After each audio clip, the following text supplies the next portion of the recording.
वृश्चिक राशि वाले, क्या आप पिछले 2 4 5 साल में बर्बाद हो गए हो? क्या आपको ऐसा लगता है कि अब आपके जीवन में आपका कुछ नहीं हो सकता? क्या आपका बिजनेस फेल कर गया है? नौकरी चली गई है? नौकरी नहीं मिल रहे हैं? वैवाहिक जीवन, पारिवारिक जीवन टेंशन तनाव से भरा हुआ है। अब तो ऐसा लगता है कि जीने से अच्छा मर जाऊं तो ज्यादा बढ़िया है। अगर इस कगार पर भी पहुंच गए हो तो भी आप जाओ मत, क्योंकि इस 2025 में आपकी बड़ी जबरदस्त वापसी होने जा रही है, बहुत मजबूत वापसी होने जा रही है। लिख करके, बोल करके, वीडियो रिकॉर्ड करके दे रहा हूं, ये सारी चीजें आप ध्यान रखना, ऐसी वापसी हो। ऐसे सभी लोग जो जीवन से निराश हो गए हैं, उनसे मेरा एक वादा है कि इस वीडियो को देखने के बाद अगर आप वृश्चिक राशि के हो तो आपके जीवन की 90-95% जो निराशा है आज वो जल करके भस्म हो जाएगी, खत्म हो जाएगी, और आप फिर से एक बार उठोगे, अपनी ऊर्जा से, अपनी ताकत से, अपनी साहस से मारोगे शेर की तरह दहाड़ और अपने मंजिल को कर लोगे हासिल।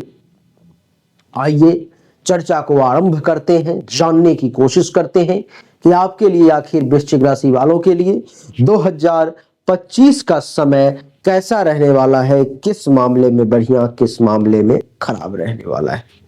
तो हेलो, नमस्कार, सत श्री अकाल, केम छो, कस्से काय, केरो हाल है, केना छी यहाँ सब, कैसन वानी, हाउ आर यू, कैसे हैं आप लोग, केमो नाचो मनक्कम, खम्हा गणी हुकुम, केमती अच्छंती की खबूर, नमस्तुभ्यं, राधे राधे, राम राम। बोर्ड आपके सामने में है। वृश्चिक राशि वाले, आप सब देख रहे हो कि आपके लिए कुंडली के चौथे और पंचम भाव में शनि राहु की युति है। दोनों भाव में सप्तम अष्टम में देवगुरु है, दशम एकादश में केतु है। इसका क्या परिणाम होने जा रहा है, बड़े गौर से समझने की कोशिश करना। सबसे पहले मैं देवगुरु बृहस्पति से ही चर्चा आरंभ करता हूं। सप्तम भाव में देवगुरु बृहस्पति 14 मई 2025 से पहले तक रहेंगे, यानी कि वृषभ राशि में।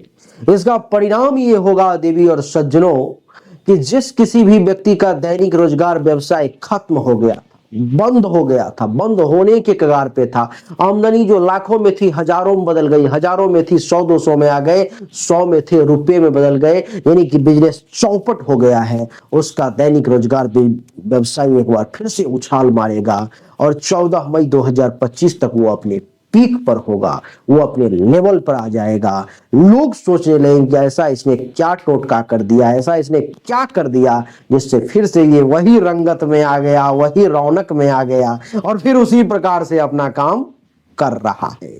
देवी और सज्जनों, सप्तम भाव में देवगुरु बृहस्पति हैं। ऐसे सभी लोग जिनका वैवाहिक जीवन टूटने कगार पे था, बर्बादी कगार पे था, ऐसा लग रहा था कि अब खत्म हो जाएगा, अब तो तलाक होना पक्का है, ऐसा लग रहा था कि अब लड़ाई झगड़ा केस मुकदमा की स्थिति तो होगी ही होगी, अथवा जिन लोगों के तलाक के कगार पर पहुंच चुके हैं मामले, केस मुकदमा हो चुके हैं, उन सभी लोगों के लिए खुशखबरी कि 14 मई 2025 से पहले आपकी ये सभी समस्याएं समाप्त होने जा रही हैं। आप फिर से पति पत्नी सुखमय जीवन व्यतीत करने जा रहे हैं। आपके समस्याओं का होता है अब अंत 14 मई 2025 से पहले। देवी और सज्जनों, आपकी जानकारी के लिए बता दूं कि देवगुरु बृहस्पति की सप्तम दृष्टि आपके प्रथम भाव पर में, यहां पर में है, मस्तक पर में। मस्तक पर में सप्तम दृष्टि का अर्थ ही यही है देवी और सज्जनों कि ज्ञान की विशेष उत्पत्ति होने जा रही है। स्वयं ज्ञान के मालिक की दृष्टि पर रही है, यानी कि मस्तक में हजारों लाखों कमल के पुष्प की तरह ज्ञान अंकुरित होने जा रहा है, खुलने जा रहा है, जिससे बड़े से बड़े, असंभव से असंभव काम को करने की बुद्धि विवेक के सहारे क्षमता आप में स्वयं नारायण विष्णु देने जा रहे हैं। देवी और सज्जनों, 14 मई के बाद जब देवगुरु बृहस्पति कुंडली के अष्टम भाव में आ जाएंगे तो क्या होगा? ऐसे सभी लोग जिनका जन्म जिस गांव में हुआ है, जिस शहर में हुआ है, उसको छोड़ करके 14 मई के बाद कहीं दूसरे जगह अगर वो रहते हैं, जाते हैं तो उन्हें अपार धन दौलत के लाभ का योग बन रहा है, खूब पैसा मिलेगा। लेकिन जो लोग अपने ही जन्म धरती पर में हैं, अपने ही जगह पर में हैं, उन लोगों को थोड़ी सी समस्याओं का सामना करना पड़ेगा। क्या?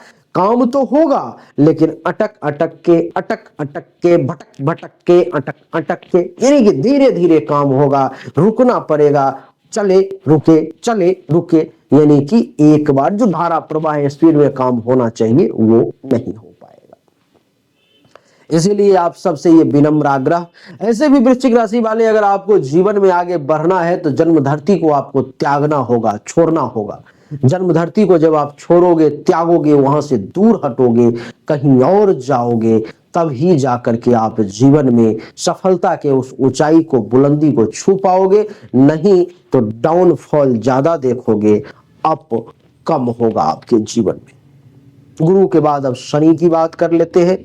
कर्म फलदाता शनि 29 मार्च 2025 तक आपके कुंडली के चौथे भाव में है। वृश्चिक राशि के ऐसे सभी लोग जिनकी ये इच्छा थी कि क्या मेरा मकान 2025 में हो पाएगा, मैं आपसे ये वादा करता हूं कि 2025 में, वो भी 29 मार्च से पहले पहले, मकान की कुछ ख्वाहिशें, कुछ व्यवस्था, कुछ डिसीजन आपका पहले हो जाएगा।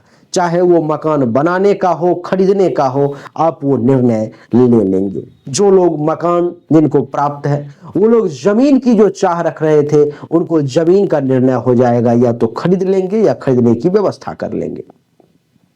जिन लोगों के पास मकान भी है, जमीन भी है, अब इच्छा थी कि थोड़ी सी लग्जरी की तरफ बढ़ा जाए, थोड़ा सा गाड़ी वगैरह बढ़िया हो, तो उन लोगों के लिए मैं आपको बता दूं कि उनके लिए लग्जरी के योग है, उनके लिए अच्छे खासे गाड़ी वगैरह के योग बन रहे हैं। आप उसको हासिल कर लेंगे, खरीद लेंगे 29 मार्च से पहले।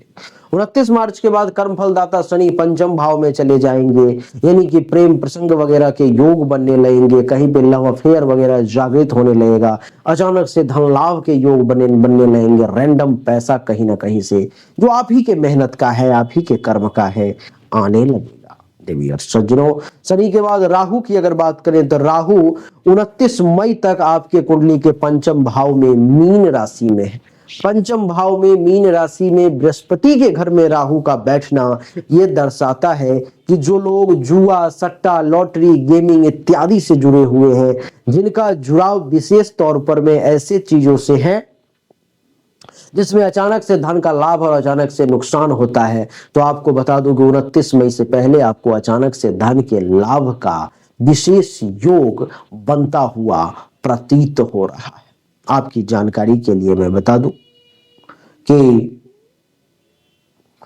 29 मई के बाद राहु चला जाएगा कुंडली के चौथे भाव में, जहां पर में आपके माता को कुछ हेल्थ वाइज इशू आ सकती है, लेकिन माता के सुखों में वृद्धि होगी, माता का लग्जरी बढ़ेगा, माता को भी हर प्रकार के सुख की प्राप्ति के योग बनेंगे। राहु के बाद अब केतु की बात कर लेते हैं। साम दाम दंड भेद, जिसमें भेद चौथा केतु है, केतु की बात कर लेते हैं। केतु आपके कुंडली के एकादश भाव में 29 मई तक है, जिसका परिणाम ये होगा कि केतु आपको लाभ देगा, उपलब्धि की प्राप्ति करवाएगा, इच्छा की पूर्ति करवाएगा। जो सीनियर सिटीजन है वो पूछते हैं मेरे लिए क्या होगा, अरे आपको पुत्र वधू और दामाद का सुख मिलेगा, आप बस परे रहो, आपको सारा सुख प्राप्त होगा। 29 मई के बाद केतु कुंडली के दसम भाव में आ जाएंगे, जिसमें सरकार से लाभ के योग बनेंगे, सरकार से फायदे के योग बनेंगे, वहां से फायदा होगा।